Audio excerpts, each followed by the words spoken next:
28 February आणि 1 मार्च रोजी नांदेड येथे 20वे विद्रोही मराठी साहित्य संमेलन अतिशय उत्साहात संपन्न होणार आहे.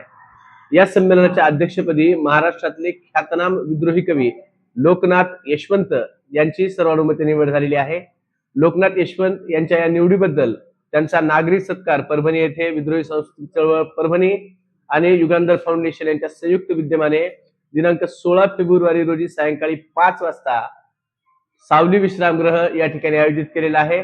या सोहळ्याच्या अध्यक्षस्थानी प्राध्यापक डॉक्टर सुरेश शेळके, तर प्रमुख उपस्थितीस्थानी इंजिनियर विवेक जनार्दन मेवाडे, आदरणीय प्राध्यापक डॉक्टर भीमराव खाडेसर, आदरणीय डॉक्टर भगवान धुतमल यांच्यासोबतच प्राचार्य सारंग साळवी, विजय परसोडे सर ही मान्यवर मंडळी या कार्यक्रमाला उपस्थित राहणार आहेत.